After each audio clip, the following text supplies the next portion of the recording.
What if I told you that our entire digital civilization hangs by a thread, literally thousands of threads lying vulnerable on the ocean floor, and some of the world's most powerful nations might be playing a dangerous game of scissors with them? The invisible lifelines keeping our world connected. Right now, as you read these words, your connection to this information travels through a vast network of cables, stretching across ocean depths that would make Jules Verne's Captain Nemo tremble. These aren't just any cables. They're the digital arteries of our planet, carrying an astounding 99% of all international communications across continents. But here's where it gets controversial. We've built our entire modern existence on this single point of failure. And some experts argue we've been recklessly naive about the consequences. Think about it this way. Every time you send a WhatsApp message to someone overseas, stream a Netflix show, make an online purchase, or check your social media feed, you're relying on fiber optic cables no thicker than a garden hose, lying on the sea floor, sometimes at depths of over 25,000 feet. These submarine communication cables contain hair-thin glass fibers that transmit your data as light pulses, traveling at incredible speeds, essentially turning your digital life into beams of light racing across ocean floors. To keep these signals strong across thousands of miles, engineers install signal boosters, called repeaters, every 30 to 60 miles along each cable route.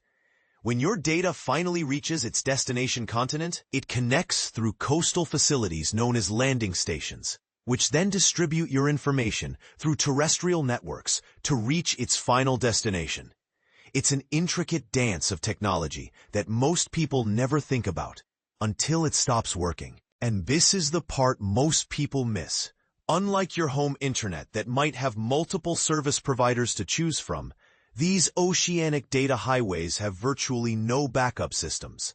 Even Elon Musk's ambitious Starlink satellite constellation, despite its impressive coverage, can only handle a fraction of global internet traffic and cannot replace the massive capacity these underwater networks provide. As the Insect Group bluntly states, satellite systems account for a small amount of overall global capacity and typically cannot replace fiber optic submarine cables. Translation: if these cables go dark, so does much of our connected world. A growing storm beneath the waves. Here's where the story takes an alarming turn that has cybersecurity experts losing sleep. Over the past 18 months, something disturbing has been happening in our oceans. The scientific community has documented a sharp increase in submarine cable damage incidents, with intelligence analysts pointing fingers at potential state-sponsored sabotage operations.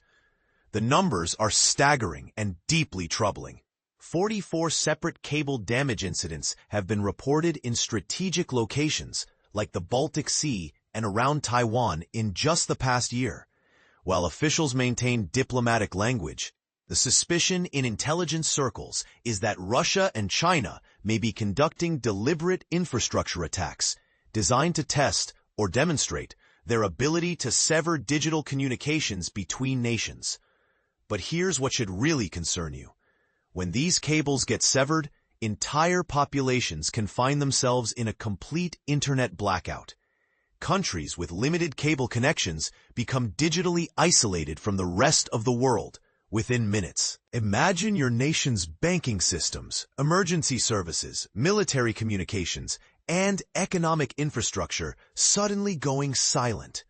The financial markets alone could lose billions in mere minutes of downtime. What makes this situation even more precarious is that while some cable breaks result from routine maritime activities, fishing nets snagging cables or ship anchors dragging across the seafloor, the recent pattern of damages in geopolitically sensitive areas has raised red flags among national security analysts worldwide. The question that keeps defense strategists awake at night is this: are we witnessing accidental damage, or are we seeing the early stages of a new form of warfare? China's underwater gambit, innovation or strategic positioning.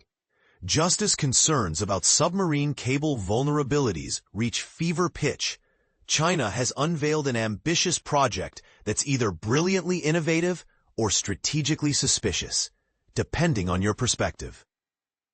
Or are we seeing the early stages of a new form of warfare? China's underwater gambit, innovation or strategic positioning?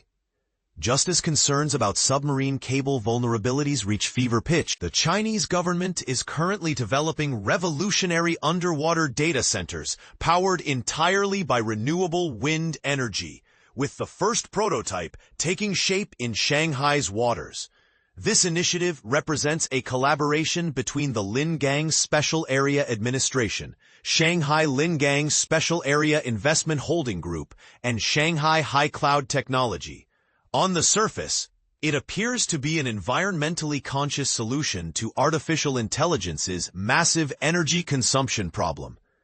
AI systems require enormous amounts of electrical power to process the complex calculations that make machine learning possible, and traditional data centers contribute significantly to global carbon emissions.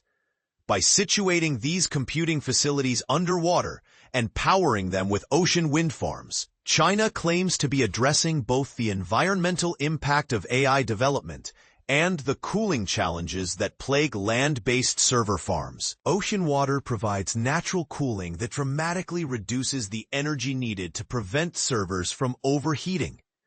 But here's the controversial question that's dividing experts. Is this genuinely about environmental sustainability? Or is China strategically positioning computing infrastructure in international waters where it might be harder to regulate or monitor? Some analysts argue that underwater data centers could potentially serve dual purposes, supporting civilian AI applications while also providing strategic capabilities for intelligence gathering or cyber operations.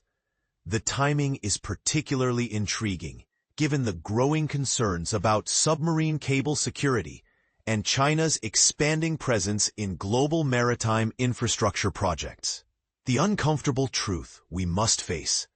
What's most unsettling about this entire situation is how completely dependent we've become on this underwater infrastructure, while remaining largely ignorant of its vulnerabilities.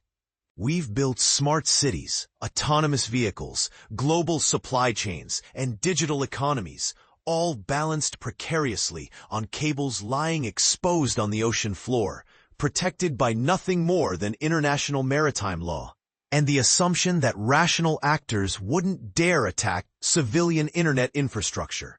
But are we being dangerously naive about what constitutes civilian infrastructure in an era where digital connectivity powers everything from hospital systems to military communications?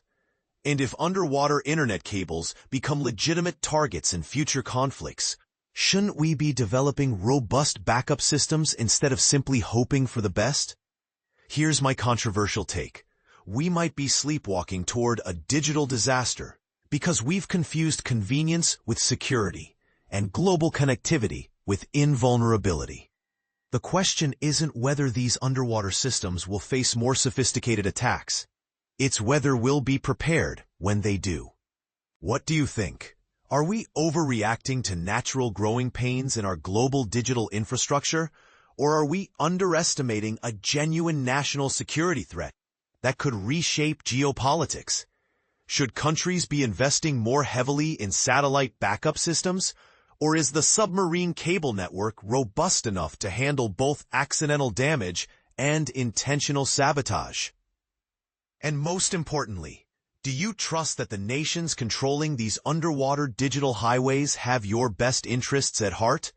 Or should we be demanding more transparency about who controls the infrastructure that controls our lives?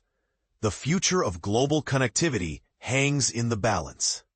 And the decisions we make today about protecting these underwater lifelines might determine whether our hyper-connected world remains a marvel of human achievement or becomes our greatest vulnerability.